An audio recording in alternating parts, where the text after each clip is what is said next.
ఏంటి daddy, train ఏంటి ఇంత లేట్గా వస్తుంది? మన ఊరికి వెళ్ళాలని నేను చాలా ఎదురు చూస్తున్నాను. ఈరోజే ట్రైన్ ఏంటి డాడీ ఇంత లేట్గా వస్తుంది అని మీనా వాళ్ళ డాడీతో మాట్లాడే లోపు ట్రైన్ రానే వస్తుంది. వాళ్ళందరూ కలిసి ట్రైన్ ఎక్కుతారు. ఇక మన స్టోరీలోకి వెళితే రమేష్ తన భార్య సువర్ణతో కలిసి తన సొంత ఊరైన రామాపురానికి 20 సంవత్సరాల తర్వాత వెళ్తున్నాడు. 20 సంవత్సరాల తర్వాత వెళ్ళడానికి కారణం అక్కడ తనకున్న ఇల్లు పొలం అమ్మేసి పట్నంలో సొంత ఇల్లు కొనుక్కోవాలని రమేష్ తన కూతురు మీనాతో తన భార్య సువర్ణతో కలిసి తన సొంత ఊరైన రామాపురం వెళ్తున్నాడు.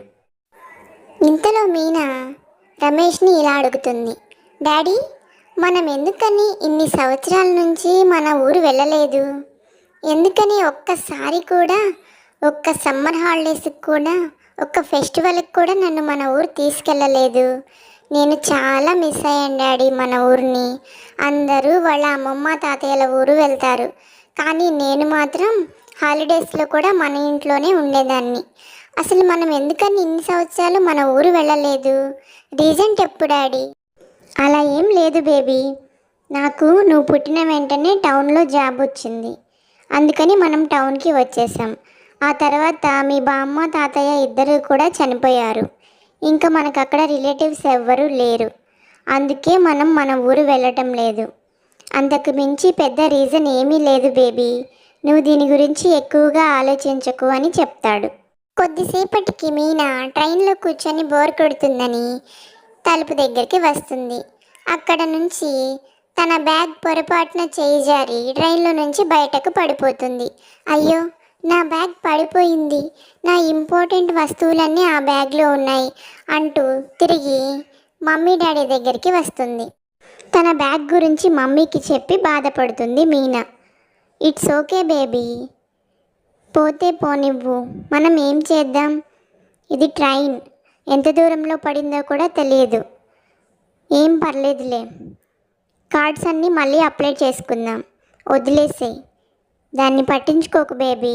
చూడు, మనం ఊరి దగ్గరికి వస్తున్నాం, ఈ వ్యూ చూడు, ఆ పచ్చని పొలాలు చేలు ఎలా ఉన్నాయో చూడు బేబీ.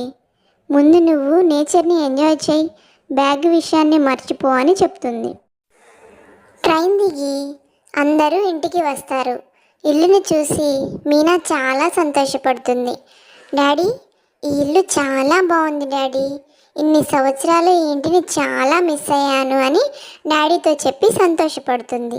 ఇంతలో, డాడీ, ట్రైన్ జర్నీ చేసి బాగా అలసిపోయాను డాడీ, నేను పక్కనే ఉన్న రూమ్లోకి వెళ్ళి కొద్దిసేపు రెస్ట్ తీసుకొని ఫ్రెష్ అయి వస్తాను, ఈలోపు తినడానికి ఏమన్నా రెడీ చేయి మమ్మీ అని చెప్పి మమ్మీ డాడీకి చెప్పి మీనా పక్కనే ఉన్న గదిలోకి వెళ్తుంది. మీనా రూమ్లోకి వెళ్తుంది. రూమ్లోకి వెళ్ళిన వెంటనే ట్రైన్లో పడిపోయిన బ్యాగ్ ఇక్కడ రూమ్లో మీనాకి కనిపిస్తుంది. మీనా ఆ బ్యాగ్ని చూస్తుంది. తన వెనుక ఎవరో ఉన్నట్టు, తనని ఎవరో గమనిస్తున్నట్టు మీనాకి అనిపిస్తుంది. తీరా అక్కడ చూస్తే దెయ్యం ఉంటుంది. ఆ దెయ్యం సైలెంట్గా మీనాలోకి ప్రవేశిస్తుంది. వెంటనే మీనా అక్కడ ఏం జరుగుతుందనే విషయాన్ని మర్చిపోతుంది.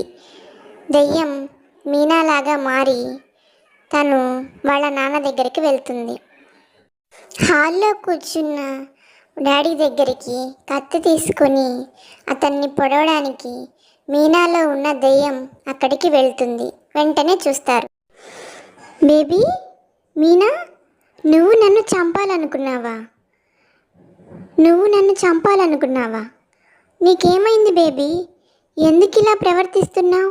మీనా, నేను నీతోనే మాట్లాడుతున్నాను, చెప్పమ్మా. ఏయ్, ఇంకా ఆపు నీ దొంగ ప్రేమలు. నేను నీ మీనాని కాదు, నువ్వు ప్రేమించి పెళ్లి చేసుకుంటాను రమ్మని మోసం చేసిన కమలాని. నీ కూతురి శరీరంలో ప్రవేశించాను, ఇప్పుడు నిన్ను చంపేస్తాను.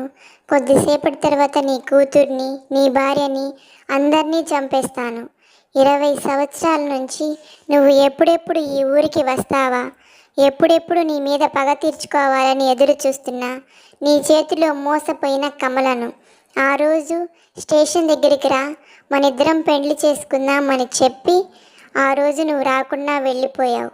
ఇంట్లోంచి బయటకు వచ్చిన నాకు ఏ దిక్కు తోచక నీకోసం ఎదురు చూసి చూసి ఆ రోజు అదే ట్రైన్ కింద పడి చనిపోయాను. నేను కమలని, నీకింకా గుర్తు రాలేదా రమేష్ అని దయ్యం మాట్లాడుతుంది. నువ్వు కమలవా? నువ్వు నా కమలవా? కమల, నేను చెప్పేది ఒక్కసారి విని అర్థం చేసుకోవడానికి ప్రయత్నించు. ఆ రోజు నేను నీకోసం బయలుదేరి వచ్చేటప్పుడు దారిలో పెద్ద యాక్సిడెంట్ అయ్యింది. అందులో మా అమ్మ నాన్న ఇద్దరూ చనిపోయారు. అందుకే నేను నీ దగ్గరికి రాలేకపోయాను. ఆ తర్వాత రోజే నేను మీ ఇంటికి వెళ్ళి అడిగాను. నువ్వు ఇంట్లో నుంచి వెళ్ళిపోయావని చెప్పారు. ఆ తర్వాత తెలిసింది నువ్వు నేను రాలేదన్న బాధతో ఆత్మహత్య చేసుకొని చనిపోయావని. చాలా రోజులు నీ కోసం బాధపడ్డాను. నన్ను అర్థం చేసుకో. అవును కమలా గారు, అందుకు నేనే సాక్ష్యం. మా అత్తయ్య మామయ్య ఆ రోజు యాక్సిడెంట్లో చనిపోయారు. బావ మీకోసం బయలుదేరాడు, కానీ ఆ రోజు రావడం లేట్ అయింది. ఈలోపు మీరు చనిపోయారు. బావ అప్పటి నుంచి మీకోసం చాలా బాధపడతాడు.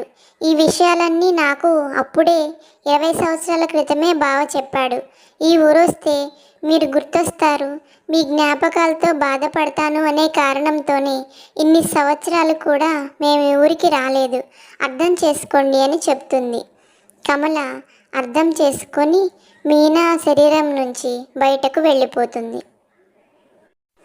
వెళ్తూ వెళ్తూ ఇలా చెప్తుంది కమల, నేను నీ కూతురు శరీరం నుంచి వెళ్ళిపోతున్నాను. ఇంకా మీ జీవితంలో ఎప్పటికీ రాను. ఇన్ని రోజులు మనశ్శాంతి లేక ఇక్కడిక్కడే తిరుగుతూ ఉన్నాను.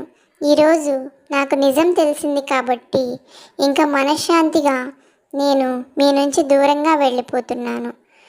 ఇక నుంచి అయినా సరే జాగ్రత్తగా ఉండండి, ఎవరిని మోసం చేయొద్దు అని చెప్పి అక్కడి నుంచి వెళ్ళిపోతుంది.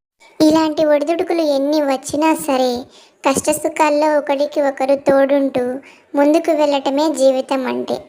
ఓకే ఫ్రెండ్స్, ఇది ఇవాల్టి స్టోరీ. మీకు ఇలాంటి వీడియోస్ మరెన్నో చూడాలనుకుంటే please like, share, subscribe to my channel. ఇలాంటి వీడియోస్ మరెన్నో చూడాలనుకుంటే please like, share and subscribe to my channel. Okay friends, bye. మరొక ఇంట్రెస్టింగ్ స్టోరీతో రేపు కలుద్దాం. Bye bye.